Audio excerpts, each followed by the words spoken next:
ব্যাংকের মধ্যে রাখবো না রে বাবা, না না, তুমি সম্পদ ব্যাংকের মধ্যে রেখে ঘুমায় গেলা, মরণ বরণ করতে দেরি হয়ে যাবে, একদিন পরে দেখবা সব ভাগ বন্টন করে নিতে দেরি নেই। কত জায়গায় তো দেখি মরার আগে লাশ, এখনো বাবার লাশ কবরে দেয় নাই, সন্তানেরা মারামারি লেগে গেল আমার বাবার কোন সম্পদটা কে নিবে এই চিন্তা নিয়ে মারামারি করে। বাবার লাশ পড়ে আছে, সন্তানেরা বাবার লাশটারেও দাফন পর্যন্ত করে না। এই বাবারা, কার জন্য সম্পত্তি রেখা আপনি যাকাত না দিয়ে জমা করে রাখলেন? কেন আপনি যাকাতের জরিমানা মনে করলেন? আবার কেনই মনে করবেন না? এটা তো মদিনার নবী বইলা গেল, আমার উম্মতের মধ্যে এমন একটা সময় আসবে, আমার উম্মতেরা যাকাতরে জরিমানা মনে করবে, যাকাতরে মনে করবে জরিমানা, যাকাত মাকরামা। এরা জরিমানা মনে করে রমজান মাসে এমন এক লুঙ্গি দেয়, দেখবেন গরিব মানুষের হাতের মধ্যে এমন একটা লুঙ্গি ধরায়, যে লুঙ্গি একবার যদি নদীর মধ্যে পুকুরের মধ্যে গোসল করে, হাওরে গোসল করে, দুইটা খাসলান দিলে লুঙ্গি সিরা তেনা তেনা আসে নাই। এই যাকাত দিও না, যাকাত তোমার জন্য জরিমানা না, এমন ভাবে যাকাত দিও যেই যাকাত তোমার জান্নাতের মধ্যে নিয়ে যাবে, এমন ভাবে যাকাত দিও যেই যাকাত তোমার পরিপূর্ণ মুমিন বানাবে রে বাবা, এমন ভাবে যাকাত দিও যেই যাকাত তোমার খাঁটি ইমানদার বানাবে। আল্লাহ কয় মুমিনের 3 নাম্বার গুণ হলো এরা যাকাত দেয়, 4 নম্বরে মুমিনের গুণ। আল্লাহ পাক বলেন ওয়াল্লাযীনা হুম লিফুরুজিহিম হাফিজুন। আল্লাহ পাক বলেন 4 নম্বরে এদের গুণ, এরা এদের সতীত্বের হেফাজত করে, এরা জীবনেও কোনোদিন লজ্জাস্থানের গুনাহ করে? এরা লজ্জাস্থানের গুনাহ করে না, এরা জিহ্বার গুনাহ করে না। কারণ মানুষ যত গুনাহ করে সবচেয়ে বেশি গুনাহ হয় জিহ্বার দ্বারা, সবচেয়ে বেশি গুনাহ হয় লজ্জাস্থানের দ্বারা। এজন্য মদিনার নবী কয় মাইয়াজমান লিমা বাইনা লিহিয়াইহি ওয়া মা বাইনা রিজলাইহি আজমান লাহুল জান্নাহ। উম্মতেরা রে, তোমাদের 2 চোয়ালের মধ্যবর্তী স্থান হলো জিহ্বা, মা বাইনা রিজলাইহি, তোমার 2 পায়ের মধ্যবর্তী স্থান হলো লজ্জাস্থান। এই 2টা জিনিসের জিম্মাদারি তুমি নাও, আজমান লাহুল জান্নাহ, আমি নবী নিজে তোমার জান্নাতের জিম্মাদারি নিয়ে নিলাম। আপনার তৌফিকে শুনেন নাই, এক কথায় আমি বলতে পারি নাই, রবের তৌফিক ছাড়া আপনি শুনতে পারেন নাই, আল্লাহর তৌফিক ছাড়া। এই জন্য যে আল্লাহ তৌফিক দেন শুকর আদায় করেন, চিল্লায় পড়েন আলহামদুলিল্লাহ। আমার সাথে পড়ুন রব্বানা লাকাল হামদ হামদান কাসীরান তাইয়িবান মুবারাকান ফি ইয়া রাব্বি লাকাল হামদু কামা ইয়ানবাগি লিজালালি ওয়াজহিকা ওয়া আযীমি সুলতানিক লাকাল হামদু বিল ঈমান লাকাল হামদু বিল ইসলাম লাকাল হামদু বিল কুরআন। আমরা প্রশংসা করলাম কার? মৃত্যু পর্যন্ত প্রশংসা চলবে কার? আল্লাহ তৌফিক দান করেন। ভাই শুক, এই যে গভীর রাতে বসে আছেন, বিরক্ত হচ্ছেন নাকি আপনারা? আর কিছু সময় থাকতে পারবো না ইনশাআল্লাহ, আমরা আখিরি মোনাজাত দিয়ে বাড়িতে যাব ইনশাআল্লাহ। আমি যদি লম্বা জার্নি কইরা, কালকেও কুমিল্লা প্রোগ্রাম ছিল 2টা, কইরা ঢাকায় এসে না ঘুম দিয়া আবার আয়া পড়ছি, 8-10 ঘন্টা জার্নি করে আইসা আমি যদি বইসা আবার এখানে বয়ান করতে পারি, তো আপনারা পারবেন না শুনতে ইনশাআল্লাহ।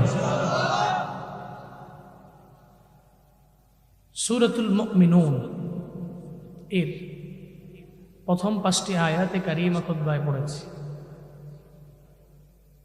মুমিনদের নামের সূরা। মুমিন কারা? ঈমান আনছে যারা। মুমিন কারা? যে ব্যক্তি ঈমান আনে ওই ব্যক্তি মুমিন। যে ব্যক্তি ইসলাম কবুল করে ও মুসলিম। এই যে ওই যাবেন, এই যে হ্যালো 1 নাম্বার আবার এটা মনে করেন না, মনে করছি অন্য হুজুর। বসেন, একসাথে বাড়ি যাবো ইনশাআল্লাহ। আর একজন উঠতেন না, যদি বেশি প্রেশার ক্রিয়েট হয় তাহলে তো আবার মুশকিল, তাহলে আবার এলাকা দুর্গন্ধযুক্ত হয়ে যাবো। বলেন যে হুজুর এক অথবা দুই রুকসত আছে। যে ব্যক্তি ঈমান কবুল করে উনি মুমিন, যে ব্যক্তি ইসলাম কবুল করে উনি মুসলিম, যে ব্যক্তি কুফরি করে সে কাফের, যে শিরিক করে সে মুশরিক। এই প্রত্যেকটা মাজদারের ইসমে ফাইল এগুলো মুসলিম, মুমিন, কাফির, মুশরিক সব কর্তা।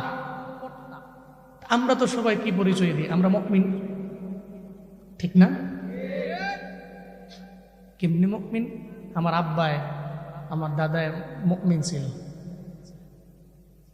আমাদের বেশি পরিচয় এটাই। তো আমি আমার বাপ দাদার মুসলমান, এদের ঘরে জন্ম নিয়েছি, তা আমিও মুমিন, আমিও মুসলমান। কিন্তু না, আল্লাহ বলেন মুমিন তো ওরা যাদের কিছু গুণ আছে।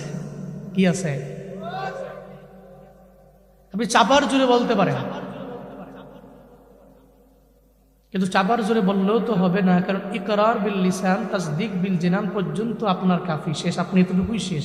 কিন্তু আল আমাল বিল আরকান এটা তো একটা আছে। আপনি তো বললেন মৌখিকভাবে আমি মুমিন, কেন? বাপদাদা মুসলমান, এটা আপনি চাপার জোরে বলছেন। অন্তর দিয়া বিশ্বাস করছেন, হ্যাঁ অন্তরে রাখছেন, আপনি মুসলমান ঘরে হইছেন, অন্তরে লালন না করলে অবস্থা খারাপ হয়ে যাবে এই চিন্তা করে করছেন। কিন্তু কার্যে পরিণত করার নাম মুমিনে কামেল।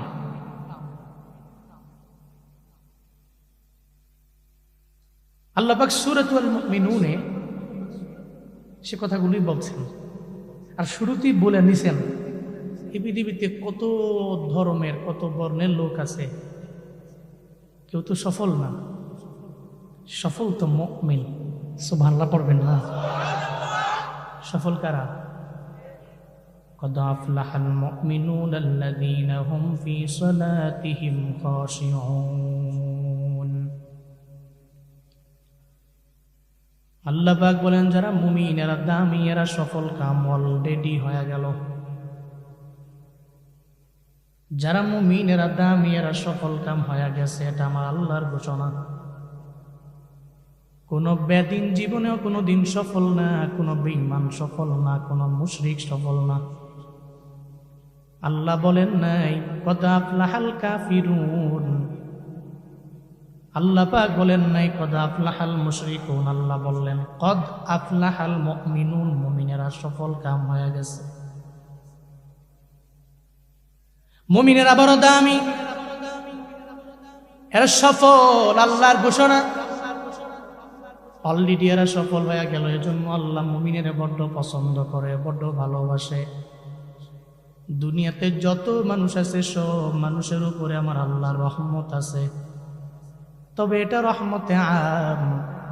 কিন্তু মুমিনের উপরে আমার মাওলার রহমত হলো রহমতে খাস। চিল্লায় পড়া যাবে কি সুবহানাল্লাহ?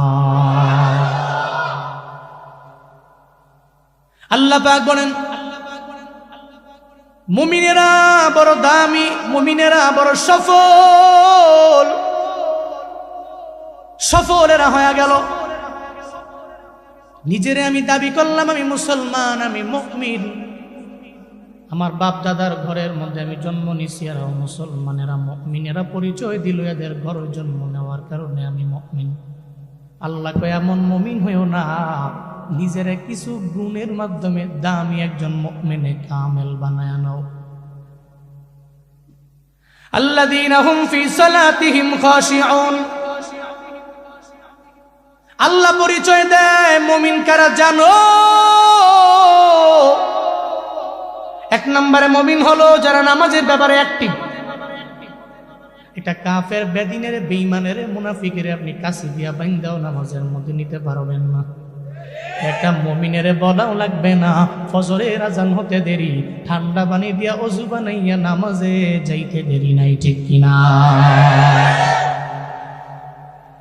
কারণ মুমিন জানে আমার মরণ যে কোনো সময় হতে পারে, আল্লাহর দরবারে যে কোনো টাইমে আমার হতে পারে মুলাকাত। আল্লাহর দরবারে আমি যাব, নামাজ নিয়ে গেলাম নাকি রোজা নিয়ে গেলাম, নেক আমল নিয়ে গেলাম না খালি হাতে গেলাম, এই চিন্তা নিয়ে মুমিন আগায়। মুমিন জীবনেও বলতে পারে না আমি বুড়া হলে নামাজ আদায় করব, 1 সপ্তাহ পরে পড়বো, 2 সপ্তাহ পরে পড়বো, 3 সপ্তাহ পরে পড়বো, এটা জীবনেও মুমিন বলতে পারে না। কারণ মুমিনের এই চিন্তা মরণের কোনো গ্যারান্টি নাই, ঠিক কিনা?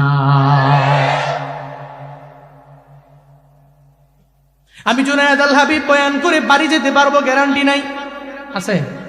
কোনো গ্যারান্টি নাই রে বাবা। আপনি বয়ান শুই না বাড়ি যাবেন, কোনো গ্যারান্টি নাই। ফজর পড়তে পারবেন, গ্যারান্টি নাই। এই রাতের বেলাও যদি আপনার মরণ হয়ে যায়, যদি মরণ হয়ে যায়, তাইলে তো আপনি মইরা গেলেন ইমান নিয়ে, আমল নিয়ে মরতে পারলে ফায়দা। মানুষের মরণের কোনো গ্যারান্টি নাই। যে গত 2 দিন আগে মনে হয় এই চেয়ারের মধ্যে বৈশা বক্তা সাহেব বয়ান করতে লাগলো, চ্যানেল 24 আজকে আসার সময় দেখলাম ওই বক্তা বয়ান করা অবস্থায় উনি মারা গেল, ব্রেইন স্ট্রোক করলো বয়ান করা অবস্থায়। ওনার মাথাটাই টেবিলের মধ্যে ঝুঁকে পড়লো, মানুষ মনে করলো মনে হয় এটার মধ্যে কারেন্টের শর্ট করছে।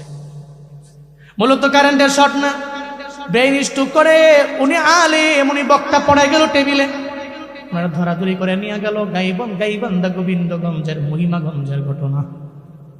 বিদায় নিয়ে চলে গেল। আজকে সারা সোশ্যাল মিডিয়ার মধ্যে ওনার জন্য দোয়া, কালকেও পাবেন আপনারা ওনার জন্য দোয়া। উনি বিদায় নিয়ে চলে গেলেন।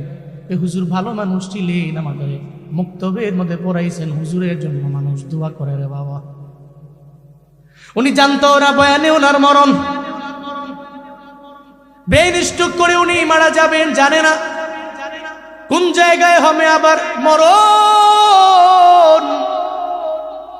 আমি জানি না, আপনি জানেন না, কেউ জানে না, আপনার মা বাবা জানে না। মনে রাখবেন, যেহেতু মরণের কোনো গ্যারান্টি নাই, তাহলে এখন থেকেই চলবে আমার নামাজ। আমি তো মুমিন, আমার পরিচয় হলো 1 নম্বরে নামাজ। কোন জায়গায় যেহেতু মরবো আমার জানা নাই, তাহলে আমার এখনই মসজিদের মধ্যে দৌড়ায় যাওয়া লাগবে। এই নামাজের মাধ্যমে আমি এই জন্য বলি, নামাজ পড়েন, আপনি গুনাহ করেন এরপরেও নামাজ পড়েন, আপনি কবিরা গুনাহ করেন এরপরেও নামাজ পড়েন, আপনি সগীরা গুনাহ করেন এরপরেও নামাজ পড়েন, আপনি অন্যায় করেন নামাজ পড়েন, আপনি যতই অপরাধের মধ্যে নিজের নিযুক্ত বানায় অপরাধী বানান, এরপর আপনি নামাজের লাইনে আগায়া যান। সাবধান, নামাজ থেকে দূরে যাইয়েন না। 1 মাস নামাজ পড়বেন, 1 বছর পড়বেন, 2 বছর পড়বেন, একদিন নামাজ বলবে এই তুই মিথ্যা বলতে পারো না, এই তুই ওয়াদা করে খেলাফ করতে পারো না, তুই আমানতের খেয়ানত করতে পারো না, তুই তো আমারে পড়ো মসজিদের মধ্যে যাইয়া। দেখবেন 1 বছর নামাজ পড়লেন, আবার গুনাহ করলেন, হঠাৎ করে একদিন নামাজ আপনার কানের মধ্যে বেরা বলবে তুই নামাজ পড়া নিজের মুসল্লি বানাইয়া জীবনেও অন্যের হক তুই মারতে পারো না, তুই দুর্নীতি করতে পারো না, তুই অন্যায় লাইনে আগায়া যাইতে পারো না। এই কথা নামাজ আপনারা বইলা দুর্নীতি আর খারাপ কাজ থেকে আপনারা দূরে সরাইয়া নিয়ে যাবে। কারণ নামাজ কোনোভাবেই কোনো বান্দারে খারাপের দিকে নেয় না, বরং মুনকার এবং ফাহশা কাজ থেকে দূরে সরাইয়া নেয়। জুনায়েদ আল হাবিব বলে না, চিল্লা বলেন ঘোষণা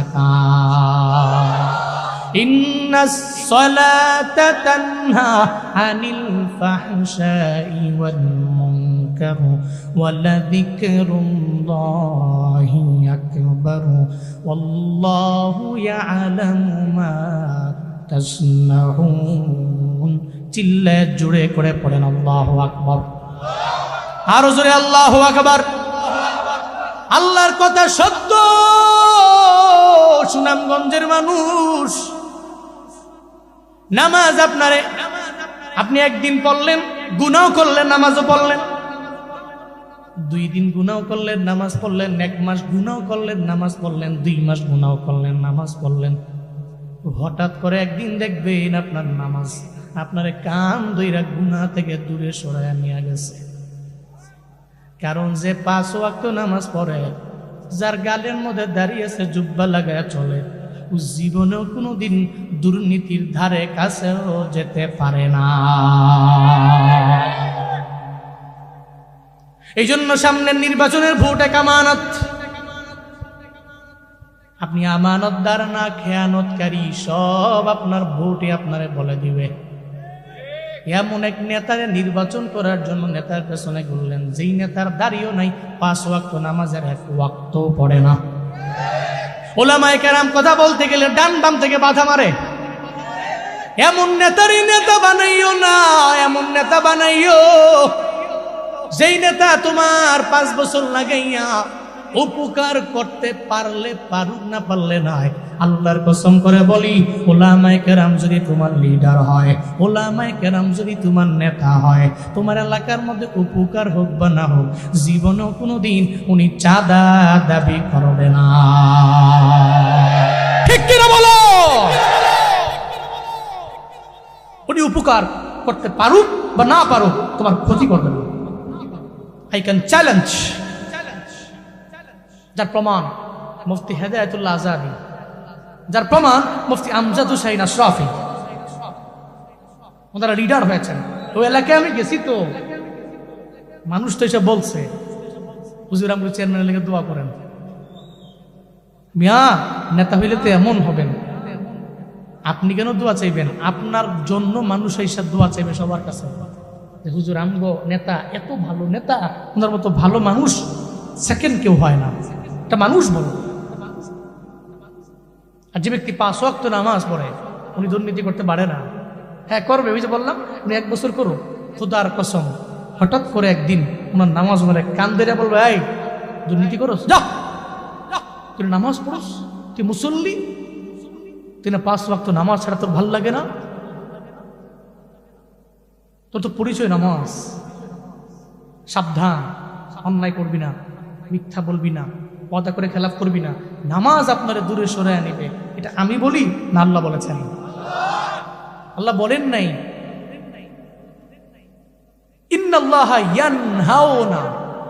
আল্লাহ এটা বলেন নাই যে আল্লাহ বাধা দেন, নিষেধ করেন, দূরে রাখেন। আল্লাহ বলছেন ইন্নাস সালাতা তানহা। আল্লাহ বলছেন নামাজ তোমার দূরে নিবে, তোমাকে বিরত রাখবে, দূরে সরিয়ে দিবে। নামাজ নিজে। তাহলে আপনি নামাজ পড়েন, গুনাহ করছেন, নামাজ পড়ে আবার 1 দিন পড়েন, 2 দিন পড়েন, 1 সপ্তাহ পড়েন, 1 মাস পড়েন, 1 বছর পড়েন, আপনার নামাজ আপনাকে ফাহশা মুনকার কাছ থেকে দূরে নিবে, এতে কোনো সন্দেহ নেই। তাহলে মুমিনের 1 নাম্বার পরিচয়, 1 নাম্বার গুণ কি? কথা বলো না কেন? মুমিনের 1 নাম্বার পরিচয় কি? নামাজ কায়েম করো, নামাজ কায়েম করো, সালাত কায়েম করো, সালাত কায়েম করো, হবে সম্মানিত তুমি, হবে জান্নাতি তুমি, হবে সম্মানিত তুমি, দেবে কাল হাসরে শীতল ছায়া আর সে আজিম। রব্বিয়াল আলা, রব্বিয়াল আযীম, রব্বিয়াল আলা, রব্বিয়াল আযীম। মারহাবা। নামাজ কায়েম করেন, আপনার স্থান হবে আরশে আজিম। তাহলে মুমিনের 1 নাম্বার পরিচয় কি জানো? ওয়াজ শুনলে হবে না নামাজ পড়তে হবে? ইনশাআল্লাহ। আল্লাহ তৌফিক দান করেন। সারা দুনিয়ার যত মাহফিল আছে, এই মাহফিলগুলো এক পাল্লায় দেন। সারা দুনিয়ার যত মাহফিল মুজমা সব এক পাল্লায় দেন। আরেকটা পাল্লায় দেন ফজরের নামাজের 2 রাকাত শরত ফরজ নামাজ। আল্লাহর কসম শতবার, দুনিয়ার যত মাহফিল মুজমা সব মাহফিলের পাল্লা হালকা হয়ে যাবে ফজরের নামাজের 2 রাকাত ফরজ নামাজের পাল্লাই ভারী হয়ে যাবে। তাহলে এমন মুমিন হব, বয়ানও শুনবো, ফজরও পড়ব। খালি বয়ান শুই না গিয়া নাক ডেকে ঘুমাইয়া সকাল 8টা-9টা বাজে উঠবো, সবাই বলবে কিরে ফজর পড়ছো নি? কই পড়ছি। কই কই ঘরে। 1 নম্বরে নামাজ পড়েন নাই, অন্যায় করলেন, আবার মিথ্যা বইলা 2 নাম্বার অন্যায়। এই মাহফিল থেকে বুঝি এটা শিক্ষাই আপনি বাড়ির মধ্যে গেলেন। আল্লাহর কসম সারা জীবন লাগায়া মাহফিল শুনেছো, সব মাহফিল তুমি এক পাল্লায় দিলে ফজরের নামাজের ওই 2 রাকাত ফরজ সালাতের পাল্লা বাড়ি হয়ে যাবে। এর মানে বোঝা গেল আমি নামাজও পড়বো আবার বয়ানও শুনবো, কোনো অসুবিধা নাই। আমি নামাজও পড়বো আবার দানও করবো, অসুবিধা নাই। আমি নামাজ পড়ে বয়ান শুনে নেক আমলের লাইনে অগ্রগামী হয়ে যাব। আমি আগে নামাজ পড়তাম না, বয়ান শুনে গিয়া নামাজ ধরা লাগবে। আগে আমি উলামায়ে কেরাম দেখলে সম্মান করতাম না, বয়ান শুনে গিয়া উলামায়ে কেরামদের সম্মান করা লাগবে। আগে আমি জুয়া খেলতাম, আমি বয়ান শুনে গিয়া জুয়া ছেড়ে দেওয়া লাগবে। আগে আমি ইচ্ছায় অনিচ্ছায় সময় নষ্ট করতাম, বয়ান শুনে গিয়া সময় নষ্ট করা যাবে না। এক কথায় মুমিন এই চিন্তা করে আমার পরিচয় 1 নম্বরে হলোই নামাজ। নামাজ আপনারা বিরত রাখবে ফাহশা কাজ থেকে, মুনকার কাজ থেকে। শুধু তাই না, নামাজ আপনার এই বড় বড় বিপদ থেকে বাঁচায়া দিবে, মুসিবত থেকে বাঁচায়া দিবে। গজনির সুলতান মাহমুদ গজনবী রহমতুল্লাহ আলাইহি, দামি এক শাসক, গজনির শাসক সুলতান মাহমুদ গজনবীকে, যেই সুলতান মাহমুদ গজনবীর সামনে একদিন এক তালিবে ইলম উনার দরওয়াজায় হাজির হয়ে গেলেন। হাই সুলতান, আমি আপনার দরবারে 5000 দিরহাম পানা হয়ে যায়, 5000 দিরহাম পানা। কি কষ্টি মাথা মতো নষ্ট হয়ে গেল নাকি? একজন তালিবে ইলম, আমি হলাম এত বড় শাসক, এত বড় বাদশা, সে বলে আমার কাছে 5000 দিরহাম পানা, প্রমাণ কি? তুমি আমারে প্রমাণ দাও। ছোট্ট তালিবে ইলম কয় আমার প্রমাণ নাই, আমার দলিল কোনোটাই নাই, তবে একটা মজবুত দলিল আমার আছে। আমার দলিল হলো আমার মদিনার নবী, আমার পয়গম্বর।